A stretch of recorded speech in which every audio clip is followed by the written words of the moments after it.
Welcome back to the Fading West podcast, where we take the time to reflect on the experiences and adventures that we've had. Let's jump right on in. Today, we've got special guests with me, Andrew. And Andrew is one of my oldest and best friends. We grew up together since sixth, fourth, fifth, somewhere around that grade. Somewhere in fourth, fifth, yeah. Fourth, fifth grade. And we met each other at church, and we've been fast friends ever since. Andrew loves to adventure. He loves to canoe. And he's just an all-around great, thoughtful, gentle guy. So perfect person to have as a friend and an adventure buddy. So Andrew, thanks for joining us today. Why don't you tell us a little bit about yourself and about what we're going to talk about today? Yeah, so we've definitely been on our fair share of adventures. Some small, some big. And that's something I think that's been a real passion of mine over the last few years, an area where I've really tried to grow in, and just having adventures, especially trying to find local places to have adventures, and really care for the world around us, which is kind of what I'm passionate about, whether I'm working or having fun or trying to do both at the same time. So today what we're kind of going to be getting into is about a trip we did a few months ago. What month was it? A little more than that. It was May. It was May, right? It is now December. We're December. Shoot. Yeah, so 7 months ago, back in May, we tried a trip down a local river here in southwestern Ontario, the Nith River, and we tried to do it in one big go. And this is kind of us reminiscing about that experience. Yeah, and we hope that you find it valuable. Maybe it's inspiring. Maybe it's encouraging. Maybe we talk about something that you think, we feel like we've learned things out of this adventure experience that we can apply in our life, and maybe this inspires you to think about what you may have learned through your adventure experiences as well. So let's just jump right into kind of the backstory of this trip. We've already talked about our relationship, our friendship, and it's well established. So perfect pair of people to go through a somewhat strenuous ordeal together. Yeah, it was. Just set it out, set the stage, give us a bit of the backstory, because you really were the champion of this whole paddling, the whole Nith thing in the first place. So let's hear it. Yeah, so thinking about the Nith, kind of where it starts off is that, we're in southwestern Ontario. There's a bunch of rivers that flow through. The Grand River is one of the biggest ones, and the Nith River is one of those rivers that feeds into the Grand River. The Nith itself is about 160 kilometers, depending on how you move through the river. And it flows really close to where I live, and pretty close to where you live as well. Yeah, quite close, yeah. So over the years, when we've had the opportunity to get out and go canoeing, we've often done little sections. So it passes over probably about 40 roads-ish over the whole length. So we'll often find a road where we can jump in, paddle down, and then jump back out at a different road. And we've tried at different times to do different sections. Usually they're like 10 to max 30 kilometers that we do for an afternoon or something like that. Yeah, over like 2 to 4 hours. Yeah, is what we've usually done. And fun exploring different areas. We've done a bunch of winter ones, which were pretty interesting. Our hands would get really cold. Very cold. We've done in the summer, so seeing those different seasons. But it's a river locally that we've really enjoyed. And over the years, we've done different sections. And last year, I gave myself a challenge to try to see if I could do the whole Nith River. So any trip I've ever been on, I've always done it with other people, but I wanted to challenge myself to do a solo trip. And I thought Nith River was perfect because it was close to where I am. I could have people track me if something went wrong. They could come and get me. And it's a place I knew, but a place I didn't know the entirety of. Yeah. So that trip happened last year. And I did it over 3 days, and it was really awesome.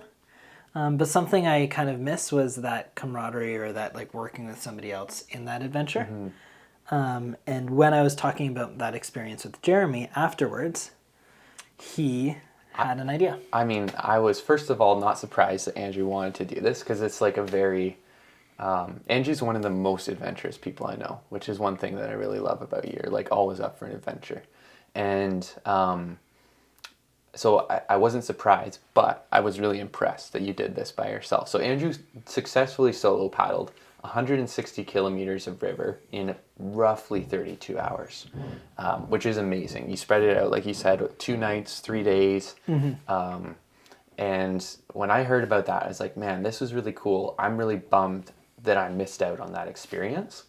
And so I said to him, I was like, do you think that it could be done in one shot? Like, could we cannonball it? And he said, why not? why not? Yeah, whenever I'm given a challenge like that, I love to just research. I'll instantly go into research no matter how realistic or not realistic it is, though in this case I thought it was pretty realistic. Yeah.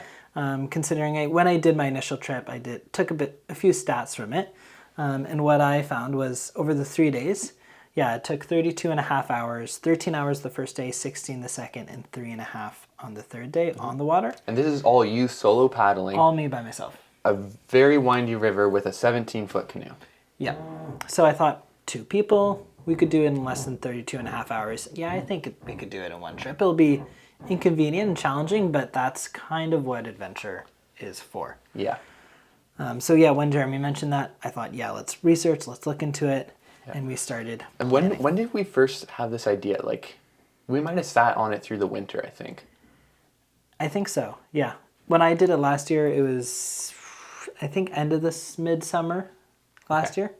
But yeah, I think you probably mentioned it 1 or 2 months after. I was showing you some photos, and I think we definitely sat over it over the winter and started trying to figure out how we could even make it possible. Of course, because like one of the big things with the Nith, like the smaller the river, the more sensitive it is to the amount of water that's in it.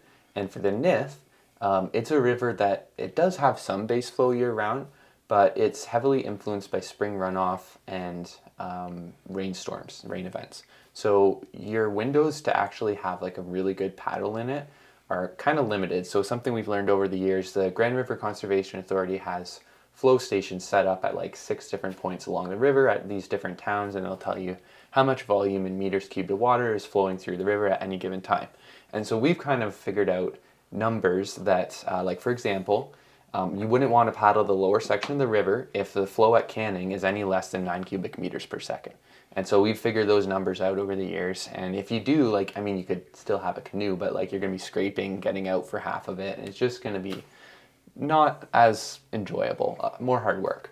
So part of the reason we sat on this idea so long was because, the conditions just aren't great for something like this, except for in the springtime. Because you got to get this nice blend of enough water, but also like reasonable, comfortable, and safe temperatures, like for the weather. Because what we were talking about was like not stopping paddling until we finished the river, and we were not going to do that during the daylight hours of a day. Like it was going to be 24-ish plus minus, hopefully minus. So yeah, it really was like this idea that we sat on for a while, kept coming back to. And Andrew, you're so spontaneous. I'm a lot less spontaneous. I think we're probably good for each other in that way. We can balance out. But what it meant was like, I thought this idea was really cool, but I had a hard time committing to actually doing it and like planning it out. And so there are a couple times through the spring you would say, hey, we should do this. We should do this. And I was like, yeah, we should do this. Okay. But we never put it on the calendar. For me, I need it on the calendar, right? So finally you're like, okay, if this is going to happen, like we have to do it this weekend. Otherwise, like the flow is going to be too low. So we did it. Like we got ready for it in a pretty short amount of time. We didn't plan out too far in advance. And in the whole like time leading up to this, we're not strangers to like challenging outdoor physical activities. We were actually training for an adventure race, and we'll probably talk more about that on a separate episode of this podcast. But we were trying to figure out, like, we didn't want to burn ourselves out for the adventure race either, so we couldn't do it too close to that. So our window was so narrow, and we ended up just getting ready and hitting the water. It was a Friday evening, right, at like 6 o'clock or something. And we picked that because we both were working full time, so we had to work at our jobs. But B, why did we not just wait until Saturday morning? Well, so we're in Southern Ontario. If you've ever been here, or if you have the pleasure to ever coming here, there's a lot of farm fields, there's a lot of cities.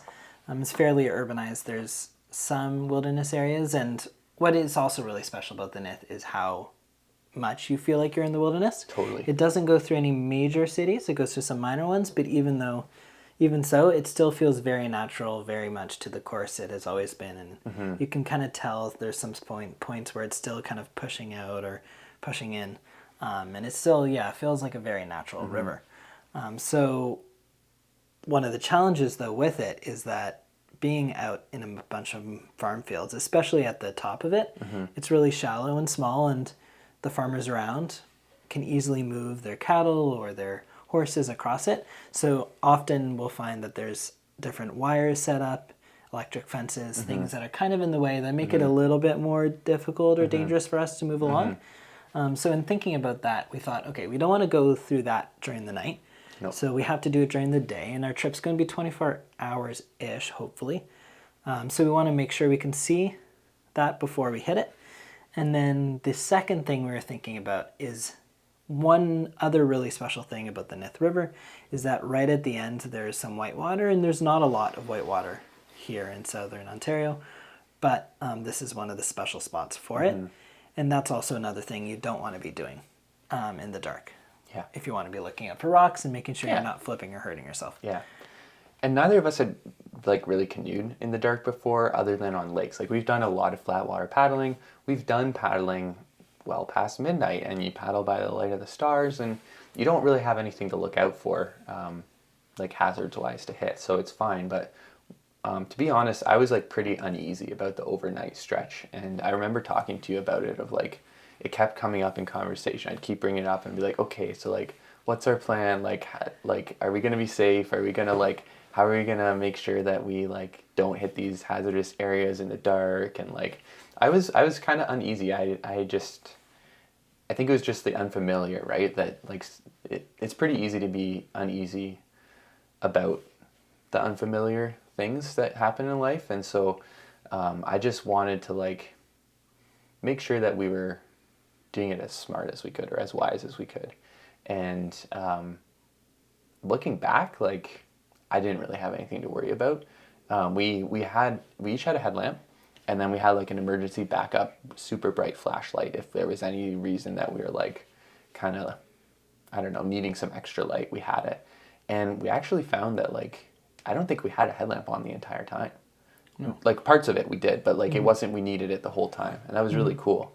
And it was way less scary than I thought it was going to be. And we'll talk more about that later. But the nighttime element, I think, was the big thing for both of us, in that like that was a really new piece that we'd never literally paddled all through the night before.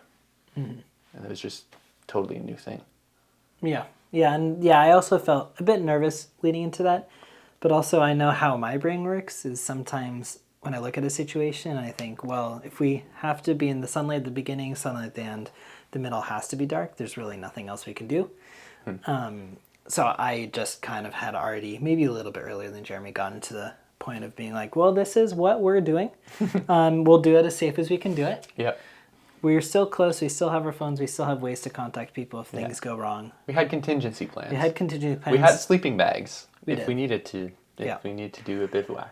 But yeah, I got to the point where I thought, well, there's nothing else we can do, and let's try to have this adventure, have fun. And there's that exciting element, being through the dark, and that was a really cool experience. And I think like with adventure, even as you just mentioned that, I've heard it said like adventure can't really happen until you get into a situation where there's an unknown. Like if you know everything that's going to happen, it's not really an adventure. Like that takes some of the like the thrill or the uncertainty. Like it's necessary to have these components in order for it to truly be like an adventure. And I think like Andrew and I have both worked with a canoe tripping organization called Coldwater, and it's a faith-based organization. It focuses on developing students in their faith, developing them as leaders, and developing them into people who desire to just like serve their communities and build into other people. And something that we talk a lot about with that organization as we lead trips is like the value of adventure, and even just like the inherent value of being disconnected from our world and being out in the wilderness, and how that just creates so much more space for meaningful relationships to be developed, for you to even just think through things. And I think that like this trip, we were still in Southern Ontario, but like you were saying, it was almost like a wilderness moment. It was like separating us from our regular day to day. I mean, I would be spending 8 hours in my bed sleeping at the time that we were paddling, and it actually had a fair bit of uncertainty, even though we'd done large sections of the river before. That there was like, it has all the elements, I guess I'm trying to say, of like a great adventure. You got good friendship. You got a good goal in mind. Like we knew what we were trying to do, but we didn't know exactly how it was going to work out. And I think that that's like, when you get into those situations, you have like some of the most potential for growth and learning, because it's you can't really learn if you're doing something that you've always known or already know how to do or are comfortable with, right? You're stretching outside of that like comfort zone. And I think for both of us, in some ways, like we're working through things in our life at that time where like this really did push us outside of comfort zones, and it was really valuable. So I think, why don't we kind of pivot and talk a little bit about just quickly, how did the actual paddle or trip go? Like, let's talk through that and say like what, I don't know, just like a quick snapshot of like what it looked like, and maybe what it was like for you paddling in the dark. What were some highlights? What were some lowlights? Because it's not always sunshine and roses. I mean, it was dark half the time. So yeah, why don't you take it away, and let's talk through the actual paddle. Yeah, that makes sense. So we started 6 p.m.-ish. We got a drive to the top, or to the start of it. That's kind of on this corner between two different farms, around a bunch of farm fields and like cow pastures. Yeah. And I mean, you can get into semantics here, but how do you define the start of the Nith? At the start of any kind of river especially is kind of hard to find, but with my 17-foot canoe, I thought, you know what? Let's start the Nith wherever that canoe can fit. The last road, right? The last road that you could fit. We're not in. trespassing. We're last reasonable access. Yeah, the last spot we can put the canoe in where it will float on the water. It won't be sitting on a bunch of rocks where the river isn't deep enough. So there are some spots a bit farther up that you maybe could fit the canoe in, but it made the most sense where we started, which is actually kind of on the corner of Line 80 and Perth Road 121, if anyone ever wanted to drive there. It's in between two different farms. And it was a great spot to start, right underneath the bridge. We got to drive up there, which was really awesome. Took the canoe out, car left, and we were on our own. We brought the canoe in and we started heading in our way. And I think something I noticed, but maybe didn't quite notice or understand the implications of. Or tried to avoid the thought of, maybe? I tried to avoid the thought of, that's a good point, is that the water seemed a little bit less than the time I did it. Dun, dun, dun. But I thought we still have two people. We're going to be fine. So what really defines that beginning section of the Nith is that it's very shallow, rocky, and it goes directly through farm fields. On our trip, the day we were going, I don't think there were any kind of cows or horses out. They weren't in the water, but there was a couple like real close. Right. There's one field that there were some on both sides, and we were hoping they didn't decide they wanted to cross while we were in between them. But yeah, during that section last year, there were some cows that were right up close to me, or horses that were just kind of resting there. Yeah. It made it a little bit nerve-wracking, but yeah, we started making our way down, pushing through brush. Yeah. It was very, very small at the beginning. Yeah. One of my favorite memories actually from this like upper portion of the river is, and if you're not from like Southern Ontario, you may not be familiar with this, but we have in certain areas pockets of like Mennonite people. And,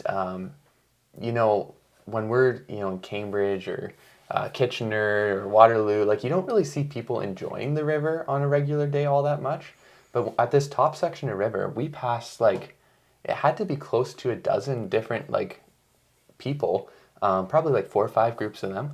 And they're just out fishing in the river. The parents with their kids, just young kids would come out to fish in the river just to hang out and to play. And like, it was refreshing almost to see people just outside enjoying this like natural feature just as a regular part of their day. Like it was just any old Friday evening, right? It wasn't some like special thing. So I thought that was really cool, actually, that there was that people who are still like regularly getting out and just enjoying nature as a part of their life. And I think that was also a really good reminder for us because, as we mentioned, it was lower than we expected. And one of our goals was we want to make it to the end. So at the top of our minds, kind of obviously, is that we were thinking about like every kilometer we would travel, every minute we would travel, we would think, oh, are we going fast enough? Yep. Are we going to make it? Yeah, we kept checking, like how far we'd gone. Which can be okay, but if you're really wanting to kind of have an adventure and you want to be in the moment, that can ruin it a little bit. But it was really wonderful to just see people enjoying the river, enjoying being in nature. I feel like that's when I really started to settle into like the long term. Like we're going to be doing this a while. Let's just relax a little bit. Not paddle slower, but just like mentally relax. And it was so peaceful. Like the sun was just setting gently. Like the insects and the birds were like chirping, and like it was beautiful. Like really, really nice. Yeah, they definitely helped us remind us that we need to just calm our brains down, enjoy the water, enjoy kind of how this experience is going to be since it's new for us, and just continue to make our way, continue to persevere as we were traveling down. Totally. So that early section, like you said, it was characterized by a little bit slower and a little bit harder. We had to get out of the boat a lot. The water was not clean. We hoped it would clean up because we brought along a bunch of drinking water, but we weren't sure if we'd have enough. Side note, it never cleaned up the entire time. It was just gross the entire time we were paddling. Anyways, moving on. What would you say you would define as like kind of the next like coherent chunk of our experience on the river? Because the early section was one until we reached the first town, I think it was Millbank, and it was just starting to get pitch black when we got to Millbank. I feel like that was kind of a good, like, this was the first phase of our journey. Yeah, I think the first phase is once we felt like we had traveled maybe 500 meters without getting out of the water. That's probably the point where it got to our second phase, which was way farther down than we hoped it would be.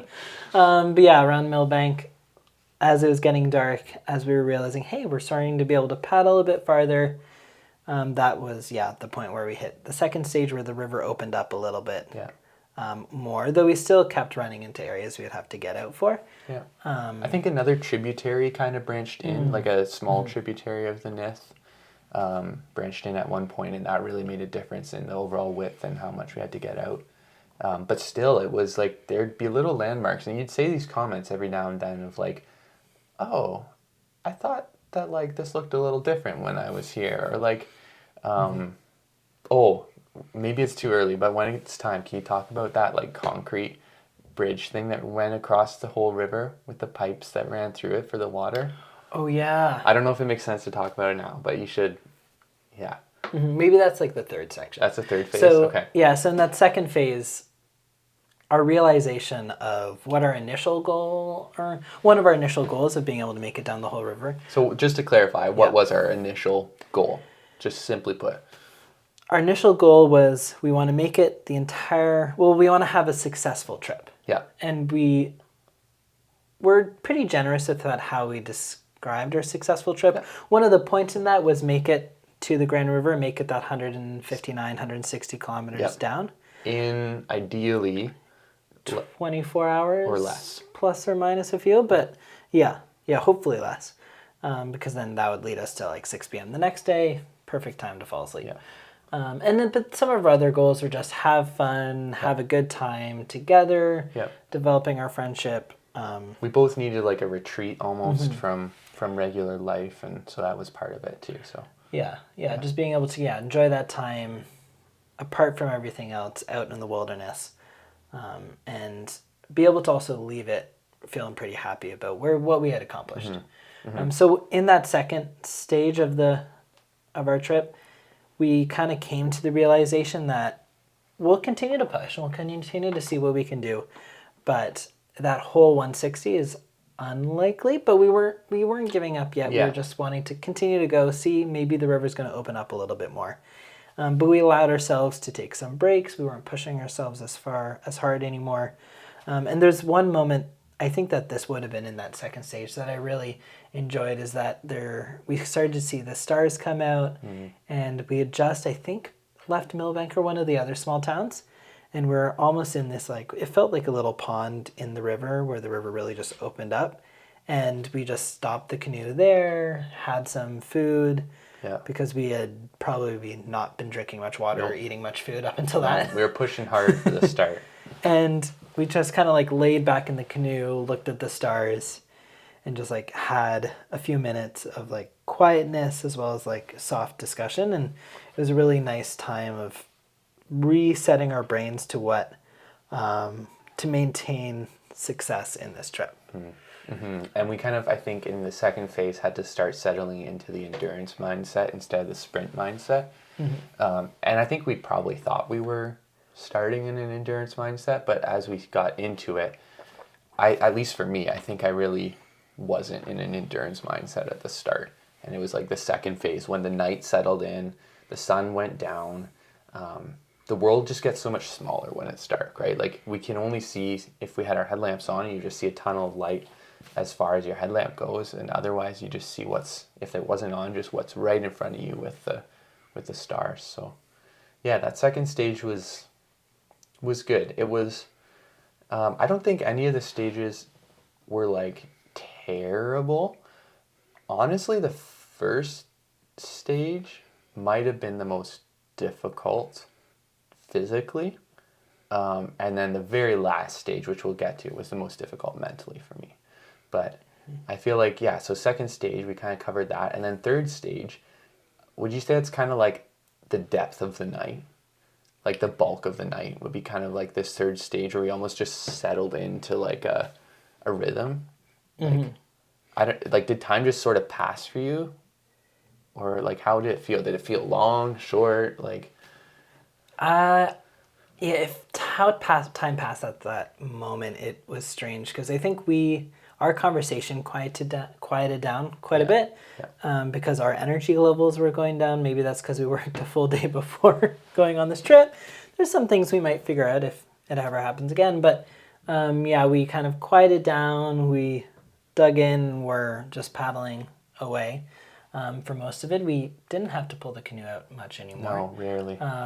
But something I remember distinctly is the birds started to go quiet. So I think they were probably falling asleep. Yeah. Which I often like hear the birds at night if I'm trying to fall asleep. But that was strange hearing the birds also go to bed and then the world kind of feeling very quiet. Yeah. And very still. Yeah. And just pushing along. And then that's when we came. I think it was like 3 a.m. And we just hit this random obstacle that you had been talking about, but we hadn't come up to yet. And you're like, there's going to be a concrete bridge. Dam. Yeah. There's a bridge. Yeah, bridge. And, we got to watch out for it, but we should have like maybe a foot of water on top of it, right? And we're paddling. And I just remember coming around the corner and seeing like kind of this weird like horizon line almost. And it was just really confusing. Because we didn't have a lot of light. We were just sort of like, it's hard to tell what something was until you got close. And then you're like, oh shoot, that's it. And then it's like, oh shoot. There's not like more than an inch of water on top of it. Or was there even an inch? No, yeah. Or was it dry? It was pretty dry, so we had to take out. Yeah, we actually had to like lift over 15 feet. Yeah, we were in the middle of some farm fields there. So that's one of the weird things with doing trips like this is that you don't, if you're in a park or if you're in Crown land, here in Canada, like Crown land is any land owned by the government that you can stay on. But if you're on private land, it always gets a little strange. So whenever we travel on the river, we try to be as respectful as possible to any of the farmers or people who might own some of the property along. And we're especially conscious of that at 3 a.m. So we got here, we were like, okay, we knew this could happen. This could be here. The water was definitely lower than we hoped it would be. That was like a sinking moment in my stomach, to be honest. Okay. Yeah, I just kind of, I don't know. I think by that point I was already. But you hadn't really really vocally conveyed that. But for me, I knew you had said there was lots of water over this, and then we got there and it's like, oh shoot, we really are like suffering because of low water levels. And that's when I like think it really switched in my head that like we might not make the full length. Like to the point of like I'm pretty sure we're not going to make the full length. Yeah. Yeah, so then we pulled over and we got to the other side, and again I was like, okay, this is pretty shallow. But we just pushed along. Yeah. We kind of had we kind of were now settling into it. And then we just continued down the river for that third section that started to bring us back to the light. We started to hear the birds. Yeah, and I feel like the fourth, I mean, we'll break it into 4 phases to keep it from being too complicated. I would say the 4th phase would be like the sun coming back up. Because that's just like a natural rhythm in the day, right? But for me, that's when it got really tough. I thought I'd be really tired through the night, and I wasn't. I was like, occasionally I was a little drowsy, but like I actually wasn't that tired. But when the sun came back up, it was like I got hit by a truck.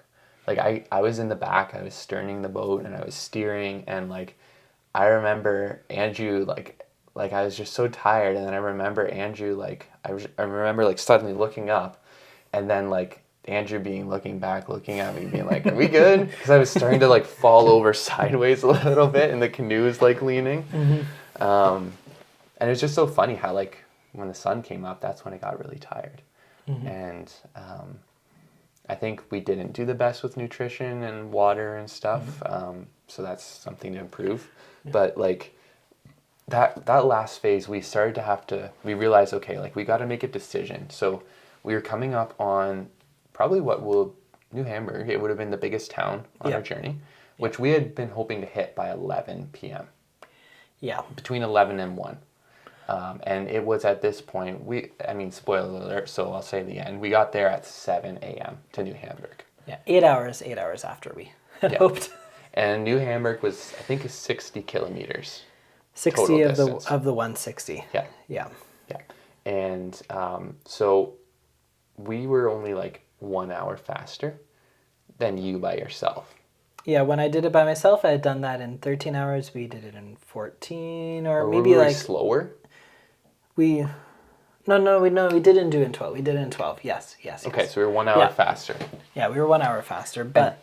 So that was like, at that point, we're coming up to New Hamburg, and we just started to have like this serious discussion around like, what are we going to do? Like, what does it actually mean for this trip to be successful? And I feel like you kind of mentioned this was like a big, I don't know, like a learning point for you, or like a growth point of like kind of defining and like accepting what does success mean, and maybe it could be different than what we initially like set out to do. So do you want to kind of talk about that? Yeah, I know at the beginning of the trip, as we had mentioned, we kind of had the goal of like, we want to make the whole thing, but we also want to make sure that it's successful in other ways. We want to have a good time, we want to grow together, we want to be out here having an adventure, doing something different, something we haven't done before, pushing ourselves, our bodies. And I'm really thankful. That's like an idea I've had often, but also in the back of my mind, I think, well, we're going to do the 160, so that's also great. Yeah. But I was really thankful to have had that conversation at the beginning of the trip, and then occasionally through it, because when we got to New Hamburg, that's really where the only major portage is supposed to be, which is this dam that goes in the middle of the river. So we pulled the canoe out, we got it halfway, we thought, okay, it's 7 a.m., what are we going to do? We thought maybe we'll continue to go down. We'll go till 12. We'll try to hit the next city. Just as far as we could. Just as far as we could. Another 5 hours. But then we decided to kind of take a moment, and I think this is... And we ate some food. Which was very helpful. And we thought about, okay, what were our goals? How many of them have we accomplished? And do we feel like the trip so far has been successful? And with that extra push, like what add are any our motives? value? Yeah, why would we do it? Why would we even do it in the first place? Like what's motivating us to do it? Is it just because we made this kind of promise to ourselves that we're not able to keep? Or is it, what is it? So in talking with being very, very sleep deprived, he wasn't the only one that was falling asleep. I also was starting to see like people running through the trees, I think, at one point, or like people's faces in the trees. So I knew I was starting to go as well. There were no people in the trees. There was definitely not. As a yeah. quick aside, there were fish in the river. We never mentioned that. Oh, yeah. Back in the third phase, through the depths of night, we're pretty sure they were carp, and they were insane. So they like to stay in the shallows, in the rapids, like the little riffles, and you'd be paddling through the riffles, and anytime it got to the point where if you saw riffles coming up, you knew you were going to get splashed, because these stinking carp, they like were sleeping in them, I think, and then we'd startle them paddling through, and sometimes there would only be like 3, and other times there would be literally 50 of them, and the water would just start boiling around you, and like our canoe would fill up with carp water because they were just splashing it in. Yeah. Or if we were walking with the canoe, Oh, they would be hitting our legs or it was freaky. yeah, and we knew it was coming, but it still surprised us every time. Yeah. But yeah, anyways, once we got to the end, and I think that's something that was because I had done this trip before and I'd made the whole distance last time over 3 days, but some part of it felt a little empty that time because I had reached the goal, like the distance goal, but being on a solo trip, it wasn't what I hoped it would be, expected it to be. I don't know how to describe it yet. But coming into this trip, I thought, okay, what are my goals this time? Last time I kept looking at the locations where I was. I kept thinking about the distance. This time I tried to really tone that down. And when we were chatting about was this trip successful, even though we didn't hit that 160, we still thought, yeah, it was pretty successful. We did something we've never done, paddle through the night. Yep. We pushed ourselves both. We were pretty exhausted by that point. Yeah. It didn't make sense to continue to go because the only reason to continue to go farther was attempt to reach this promise we had thought we had made to ourselves. And we knew we couldn't reach the full thing, so it was just like some random little town of like, we wouldn't have even enjoyed pushing further at that point. No. And I think that like counting like was it successful, like we both, like you said, there was a lot more to what we were defining success as than just like did we make the distance and time goal. And like I think we both learned things about ourselves through this trip. And not to like, make everything have to have some super deep meaning, but like personally, I think each of us learned something on this trip, or we were able to like process through something. Like for me personally, I was learning about resilience, and that wasn't a new topic to me. But I think like each of us, we probably go through points in our lives where like we learn a lesson or we learn something about ourselves, and it's really fresh. And then we go through a season where we don't need to really exercise those mental muscles as much, and we kind of forget it. And this trip for me was happened at a point in my life where I was working through some anxiety, and that was a tough thing for me. It was a new thing for me, and really learning, like relearning and rediscovering and remembering that I had that mental resilience was huge. And this trip, like, it's really cool how a physical thing can remind us of like of a mental thing, or like help you work through a mental thing. And you kind of mentioned like this idea of what does success mean. So like, do you want to just quickly sum up what you learned there? Yeah, for me at the time, I was working through my master's, and where I had wanted to be with that was not where I was at the time. So this kind of idea of what success is and how to reach success was something that was really on the top of my mind, and I was struggling with. Especially in thinking, if I can't reach this one goal, why even try at all? So this idea of we had multiple kind of points of success, of multiple things to look for, really helped, because it reminded me that no matter what you're doing, if you're going on an adventure locally, far wide, if you're at work or if you're just at home, whatever you're doing, you can always enjoy this kind of little successes and see a lot of benefit from just having these like small micro experiences that are really beneficial to you, as well as to the people you're with. And you can make sure to like focus that time in on somebody else, because that can be a success of itself. It doesn't have to be like, I benefited from this, but it can be, I spent some time with a good friend, and we grew together, and it was really a great time. Yeah. Totally. I think that's really cool. And maybe just kind of like on a final note, you kind of touched on this idea of like, the value of relationships, of friendships, of time spent together. And this trip that we did, it was not convenient, not by any stretch, not by any definition. It was an incredibly inconvenient thing. And yet, like, I think that some of the best relational development happens when we inconvenience ourselves. You and I each set time aside on our busy schedules, said we want to spend 24 plus hours together. We want to do something really hard, and we want to push ourselves. And that was really cool because through like choosing to do this inconvenient thing, we had this really special, memorable opportunity. And I think that's pretty neat. It's a good reminder, a thing to remember that like maybe even though something doesn't have this like really obvious inherent value in like doing a trip, there's a lot of like these qualitative things that can happen during an adventure like this that like if you don't put the time aside for it, you're really missing out, and life can be so much richer and fuller because of it. Yeah, and I've definitely found taking that from those experiences, taking that and just applying to a lot of other stuff, which I've really enjoyed. Yeah, so that's been really awesome. Yeah. But I hope we can eventually do another I one. was just gonna say one last question. Are we gonna do it again? Definitely. Yeah. There's some planning. There's some things we Yeah. can figure out. Some better decisions we can Yeah. make. Maybe not working 8 hours ahead of time, eating better, Yeah. picking So a better day. but in our notes, in our show notes here, as we're kind of talking through it, Andrew has titled it Nith River Night Paddle Attempt 1. We have not done an attempt 2. We have not done more than one attempt, but you're setting us Yeah. up for a future we one. and I barely like even that. chatted about doing an attempt too. But we're both on board with it. Yeah. Yeah, we've learned a lot through this first one, and I'm really excited for the second. And I think that we'll get some more support. We'll get some better strategies. We'll do a bit more research on water levels, and we'll.